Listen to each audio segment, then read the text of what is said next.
Okay. First of all, can everybody hear me? Yes. Okay, grand. And secondly, thank you very much, everybody, for coming. I think what this displays is not eager anticipation of the lecture, but appropriate homage and the folk memory of the events of 1913. What you see on the screen are 4 badges issued in 1913, top right, 1915, 1917 and 1918, which were the badges of the Irish Transport and General Workers Union, which until 1913 had not had a badge on an annual basis. It had other badges, we needn't talk about those today, but it decided to have a standard badge for the whole membership. And as part of its demonstration of its Irishness, it decided in rotation to adopt the 4 provincial emblems. For some reason, P. Quinn and Company of Church Street in Belfast, who made the badges, struck the 1913 badge as a disembodied red hand of O'Neill. And for some peculiar reason, this absolutely fired the public imagination well before the lockout began. There were songs, poems, squibs, skipping rhymes, and the Irish Women Workers Union, that had a cooperative in Liberty Hall, made a working shirt with a red hand badge on it. It was also, as you know, in 1913, and then in the Reformation 1914, adopted as the emblem of the Irish Citizen Army. And today, those of you that are familiar with SIPTU and its 2 constituent unions, the Irish Transport and General Workers Union, the Workers' Union of Ireland, you'll see the same red hand badge echoing through the history of the union to the present day. And later on today, one of the songs we're going to sing is about the red hand badge. Not going to say too much today for 2 reasons. One is I suspect, looking around the audience, that your knowledge of 1913 is probably pretty good. What is interesting about that knowledge is I don't know that there is another significant national event in Irish history which is informed more by literature, and indeed the sorts of material we're going to perform today, than from the historical writings themselves, notwithstanding Porter Gates's wonderful book. And even that didn't appear for 90-odd years, near enough. So that raises the first question, which is, why has mainstream history, in a sense, neglected 1913? Perhaps that's because many of the issues in 1913 are as relevant today as they were in many respects in 1913. What is also extraordinary about 1913 is that it was a battle ultimately between the Irish Transport and General Workers Union and the Dublin Employers Federation, led by William Martin Murphy. Now, in organisational terms, the Dublin Employers Federation was founded in 1911, in July or June of 1911, and the ITGW, as you can see here, was formed in Townsend Street in late December 1908 by dock workers from the ports you can see described. So when 1913 occurred, it's a battle between a 4.5-year-old and a 2-year-old in organisational terms, which of itself is extraordinary. If you can imagine those of us gathered here today decided to form the Irish Workers' Union, that in 4 years' time this capital would be held in industrial stasis for nearly 6 months by something we have done. It seems almost unbelievable, but that's what we're talking about. Now, the men that formed the union were ordinary, poorly educated in the formal sense of the term, but they had this immediate sense that what they were doing was historic. There had been many other dockers' unions that had attempted to organise in Ireland, and particularly in Dublin. And by 1911, when the Irish Worker, which we're going to be talking about in detail, was first published, the union was already using expressions like "never in our union's history." So even though the union is only 2 years old, they appreciated that what they were doing was historic. Now, why was that? And the reason was that the union was inspired and informed by 4 new perspectives, which were not new in the sense that they hadn't arisen before, but they had never been applied as consistently and as coherently as a mass before in any labour organisation. And when you look at the rule book of the union, the preamble, which is very lengthy, talks in very socialist terms about the creation of the Workers' Republic, the Cooperative Commonwealth. So the 4 principles were an Irish union for Irish workers, not out of some absolutely narrow nationalist cause, but a realisation that conditions in Ireland, and particularly in Dublin, were very different to the conditions familiar to the head offices of most unions which operated in Ireland, and those head offices, of course, were in Manchester or Liverpool or London. So it was a specific organisation for our own specific needs. It was also an industrial union, a militant industrial union, each for all and all for each, the language that used to appear on the WA premises in Parnell Square. Why? If you're a craft worker, you were a carpenter or an engineer or an electrician, and you went on strike, the employer couldn't just replace you with scab labour, unless that scab labour was equally skilled or equally crafted. Whereas if you were a docker or a carter or a riverside worker and you went on strike, there was a reserve army of labour in Dublin, and there was the hinterland of the rural communities of Kildare, Wicklow, Wexford, and so on. So you could replace the labour very quickly. So the way around that was to have mass picketing, to bring everybody out, to use the power of combination. And of course, the other thing about the industrial unionism was that there was a theory which was international at the time, and many people see 1913 in international terms, called syndicalism, whereby workers would organize in industrial unions and then, through the use of the general strike, take power peacefully through that strike. And that was the one big union that later appeared in the ITGW badge. The socialist perspective we've mentioned, and finally internationalism. Ireland was doing this with the rumble of home rule in the background, but also because the Irish working class wanted to take its place amongst the classes of the world. And the first, and my favorite slide, is this wonderful piece of headed paper. Bearing in mind that there was no Aer Lingus in those days, there was no Dublin airport, and if an aeroplane flew over City Hall as we were talking, this would stop and we'd all pour to the windows to go and see what the crack was. So when this aeroplane lands on the desk of an employer, it was an indication that this union was of the future. It was about inheriting the future. It wasn't something of the past or archaic. When SIP2 celebrated its centenary in 2009, I was suggesting they should put the human genome or something equally futuristic on the headed paper, but unfortunately it didn't get me way. But that sort of indicates, if you like, what the union sort of signalled. And the other thing is that, of course, they had Larkin, and in Donogh MacDonagh's song, which we may hear later on, in Dublin City in 1913, the boss was boss, the poor were slaves, the woman worked and the children went hungry. On came Larkin like a mighty wave. And there's no doubt that Larkin's oratory and his ability to rouse and galvanize people, what W.P. Partridge said, what he added to the social tinder of revolt, which had been laying there for years, building up, was hope. The belief that this union was not just a trade union, but there was something that could liberate the class that it represented. And that was why the employers opposed it. Not because it was a trade union pure and simple, but because it threatened their hegemony.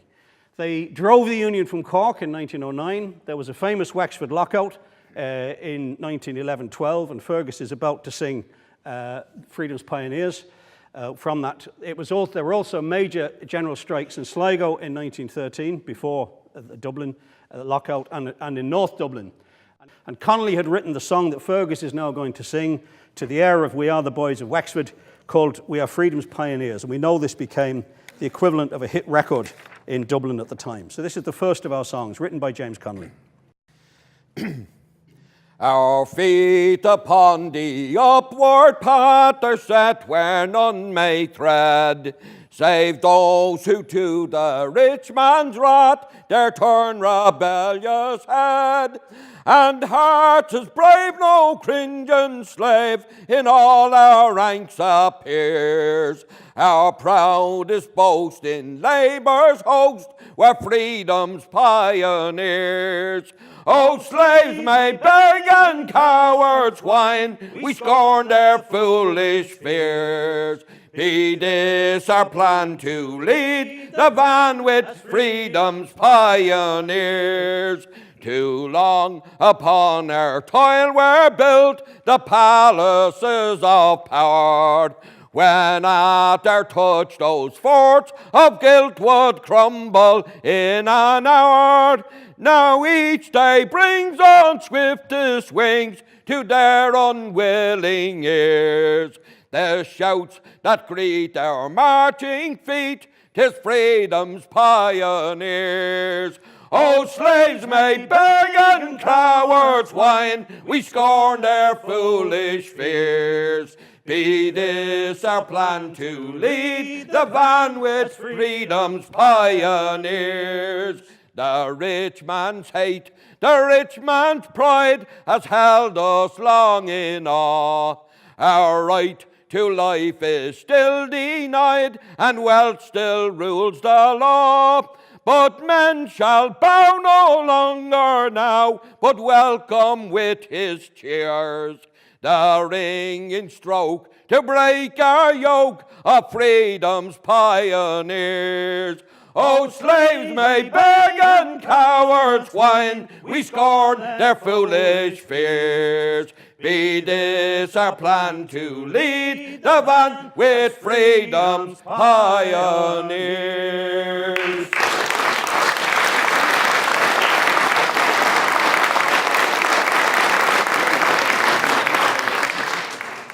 I came to a mill by the riverside, a half a mile long and nearly as wide, with a forest of stacks and an army of men toiling at furnace and shovel and pan.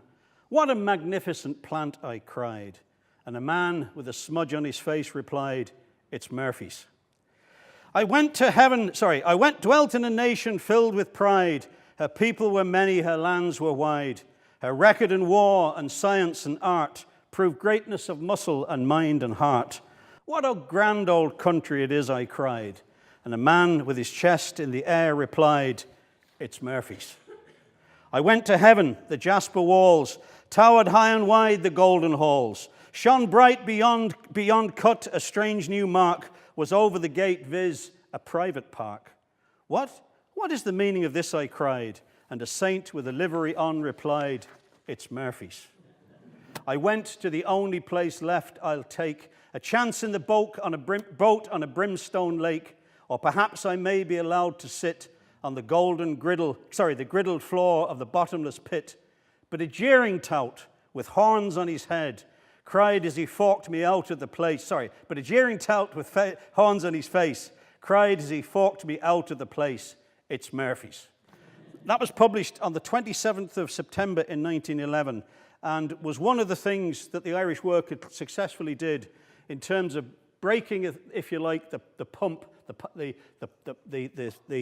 blown up egos of the ruling classes to bring them down to life. And it was one of the reasons why this document was issued on the 2nd of September 1913, the famous lockout document. Now, very quickly, the lockout began as a strike on the tramway company. It was followed by Bloody Sunday, which you're going to hear about later on. The TUC met in Manchester the following day, and the Church Street collapse happened. So we had a whole series of events which sort of took this thing from a localized strike on a tramway company that might well have not resulted in very much other than perhaps the defeat of the workers, to this international dispute. And the workers' response to Murphy, who owned the independent newspapers, not that any other newspapers had a particularly different position. He also owned, as you know, the tramways, the Imperial Hotel, much else beside. But the press, the pulpits, the law courts, physical repression and starvation were all the weapons of the ruling class. And in their face came the Irish worker. And in today's parlance, it's very hard to get your head around the Irish worker in terms of we have nothing like it today. And one of the failures of the labour movement, particularly in the current context of the recession, etc., is the ability to get to people's hearts and minds. Well, 20 to 30,000 was the circulation at Mass. It was, on the top it said, when you've read this, pass it on. It's been described wonderfully as Larkinism congealed in print. And for the sake of time and to let you hear more of what was in the thing, everything that we're going to do today, almost without exception, comes from the Irish worker. And the next song is called A Song for the Times, and one of Fergus's gifts. This was written by somebody called Argus. We don't know who that was, other than that it was very likely to be just an ordinary member of the union. And it was published in the Irish Worker at the height of the lockout on the 4th of October. And part of Fergus's skill here is to put a tune to this, because most of these things didn't have tunes till we got hold of them. So the Song of the Times. We slave and starve together beneath the rich man's thrall, in warm and wintry weather, while the bosses rob us all. And as we're being exploited, the priests call us to pray for all those in high station who fleece us every day. A toiling, a moiling, oh what a life of bliss. They preach reward in the next life, while they plunder us in this. The bosses courting the clergy and the forces of the crown, they all combine together to crush us workers down. And if we seek more wages against a great rebel, we're the enemies of religion, and there's every ward in hell. A toiling, a moiling, oh what a life of bliss. They'll promise you heaven in the next life, while they're robbing you in this. Despise all worldly comfort, as through this vale of tears you trod. To be poor and cold and hungry is the holy will of God. Heed not the vile sedition that you hear from the Labour crew. If you do, there's but perdition after death awaiting you. A toiling, a moiling, oh what a life of bliss. You may live in hope for the next life, while you die of want in this.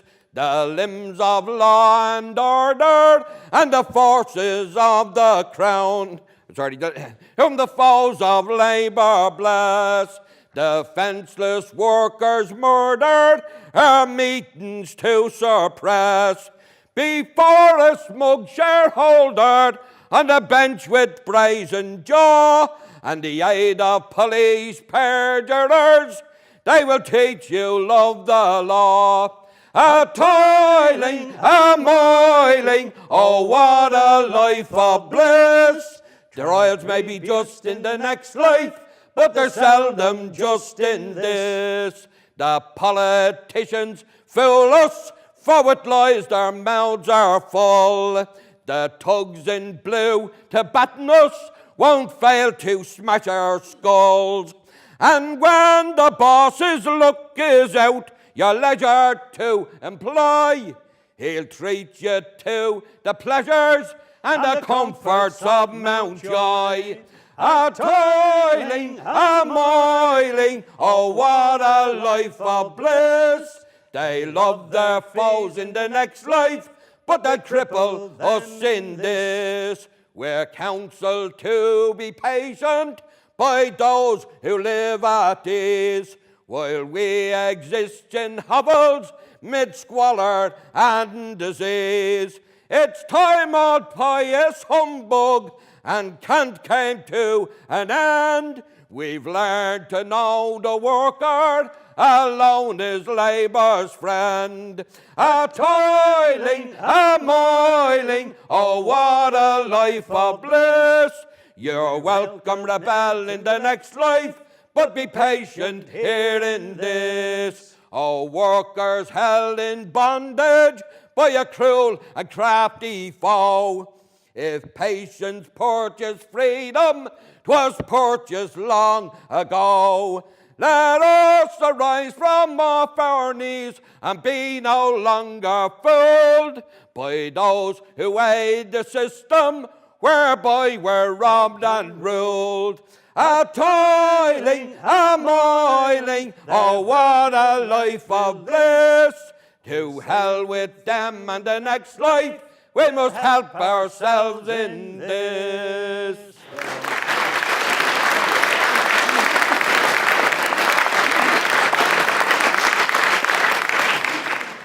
That's, in a sense, a more eloquent statement of class politics than any lengthy article. And the thing about the Irish Worker, it was absolutely replete with cartoons, poetry, songs from great writers, not just ordinary working people. Next question is, most of you probably, if you're honest about it, have a perception of the 1913 lockout as an adult male event. And one of the things we need to put right, it wasn't an adult male event. First of all, there were over 1,000 women directly on strike, mostly in Jacobs. So they were there, you know, as strikers. Women also were involved in the strike in lots of other ways, led by a number of women who deserve great credit. Delia Larkin, who was one of the leaders of the strike and the lockout, Countess Markovich, Helena Maloney, Jenny Shanahan, Rosie Hackett, etc. So women were there as equals, as of right, and without question. And again, I've asked most historians I can put my hands on to ask them, was there an event previous in Irish national history where women had those leadership roles in such an unquestioned way? And I think the answer is probably no. Ladies' Land League has been suggested, but quite frankly, that was to some extent patted on the head by the rest of the Land League. And children became a very conspicuous feature of the lockout, both as beggars, but also as participants, and also as people that were arrested and so on the picket line. So the next song we're going to sing is one again by Fergus called Advice to the Lawless, which was written by a guy called Oscar. And again, we don't know who that was. I think it's actually a guy called Fahan, but we're not too sure. This appeared on the 25th of October. And the newspaper explained that last week a young girl was fined 20 shillings plus 20 shillings costs by Mr. E.G. Swift. Now, you can see the name E.G. Swift on the famous proclamation that banned the meeting that should have taken place in O'Connell Street, Sackville Street, on the 31st of August, which didn't take place. The union went off to Clontarf, the Women Workers' Union went to the Scalp, but Larkin turned up in the Imperial Hotel, disguised as a clergyman, and went to the window, addressed the crowd, and what took place then was Bloody Sunday.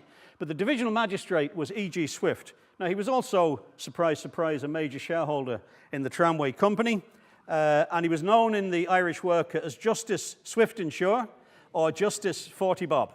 And this song is a parody over the fining of a young woman. There were hundreds and hundreds of Transport Union members or lockout victims fined during the strike, and they usually fined £1 with £1 cost, 20 shillings costs, bearing in mind that the working wage was about £1. This girl was alleged to have damaged a tramway sign, and when Fergus is singing the song, again, to a tune he's put to it himself, you'll see some of the images of the children and people during the lockout. So, the advice to the lawless.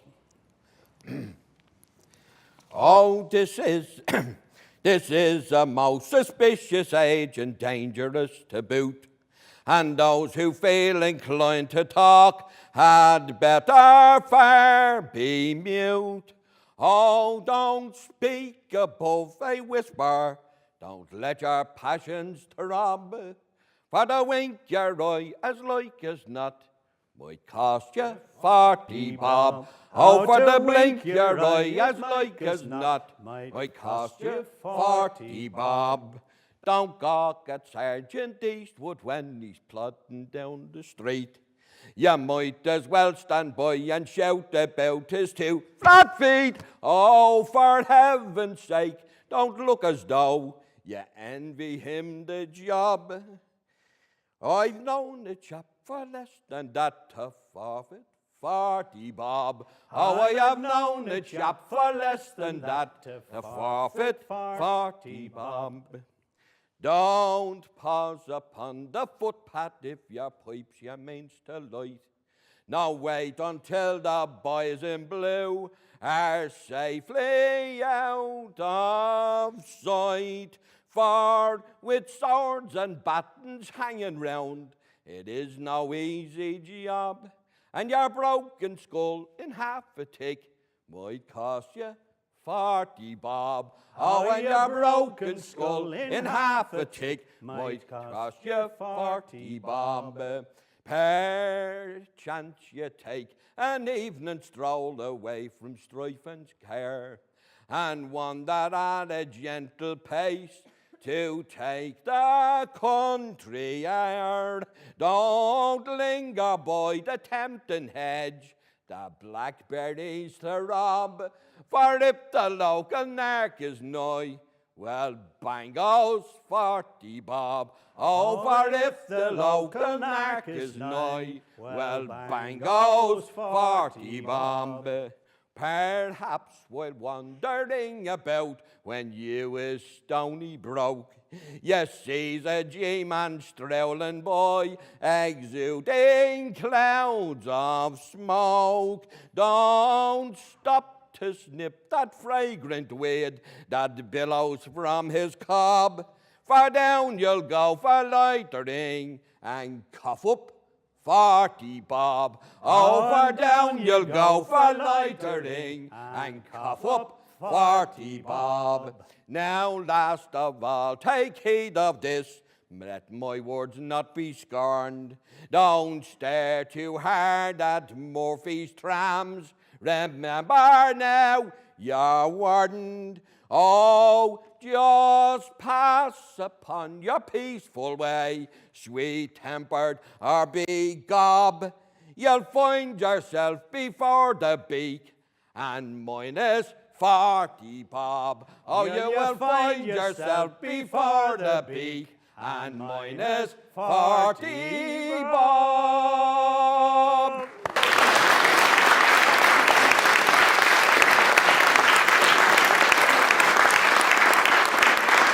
Nice tribute there to Divisional Magistrate E.G. Swift, a.k.a. 40 Bob. These are just some signs of the Dublin after the lockout. In Liberty Hall, we have the following plaque. If you're ever passing the hall, you're free to go in and have a look. Two of those names, Alice Brady, James Byrne, James Nolan, and Eugene Salmon, were by today's standards children. Now, we have to be careful about the use of the word children. Alice was 16. I think Eugene was either 15 or 16. But of course, a 16 or a 15-year-old in 1913 had probably been out to work for 3 or 4 years and was considered to have entered the adult world. Alice Brady was shot by a scab trainer. She got tetanus in the wound and died. He was acquitted. Nolan and Byrne were the two guys beaten to death or suffering from their injuries after Bloody Sunday. And Eugene Salmon, who was on strike in Jacobs, entered the Church Street collapse to try and rescue his siblings. And on the second or third occasion that he did that, the building collapsed on him and he was killed.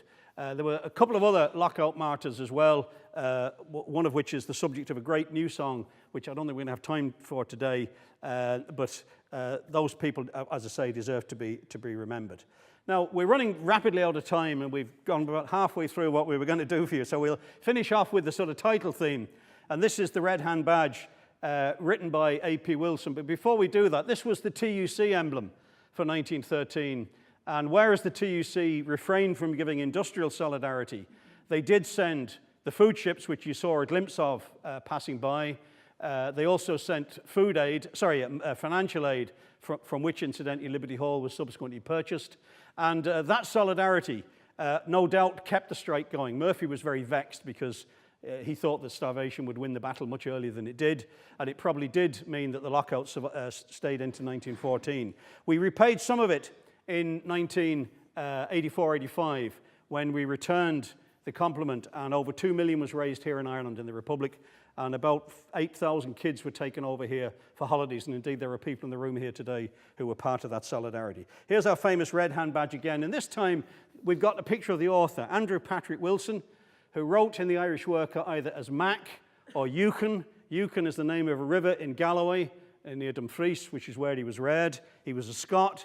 He arrived in Dublin in 1911 as a jobbing actor in the Abbey, and when he didn't get another part, he became involved in the Irish Worker and was undoubtedly responsible for a considerable amount of the literary material, including plays.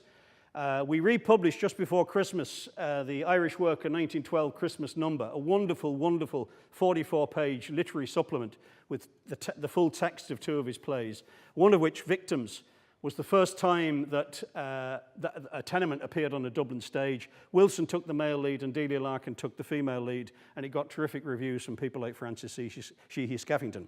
So this particular song appeared on the 11th of October 1913, and this is the author. And as I sing the song, you'll see other reflections of the Red Hand Badge coming through the history. And this is probably where we'll finish and maybe squeeze in the odd question or two. Who fears, start again. Who fears to wear the Red Hand Badge upon his manly breast? What scab obeys the vile command of Murphy and the rest? He's all a slave and half a knave who slights his union thus. But true men like you men will show the badge with us. They dared to fling a manly brick. They wrecked a blackleg tram. They dared give Harvey Duff a kick. They couldn't give a damn. They lie in jail and can't get bail, who fought their corner thus. But you men with sticks, men, will make the peerless cuss. We rise in sad and weary days to fight the workers' cause. We found in Jim a heart to blaze, to break down unjust laws. But 'tis a sin to follow him, says Murphy and his crew. But true men like you men will stick to him like glue. Good luck be with him, he is here to win for us the fight, to suffer for us without fear, to rectify the right. So stick to Jim, let nothing dim our ardor in the fray. And true Jim, our own Jim, will win the fight today. Who fears to wear the red hand badge upon his manly chest? What scab obeys the vile command of Murphy and the rest? He's all a slave and half a knave who flares his union thus. But true men like you men will show the badge with us.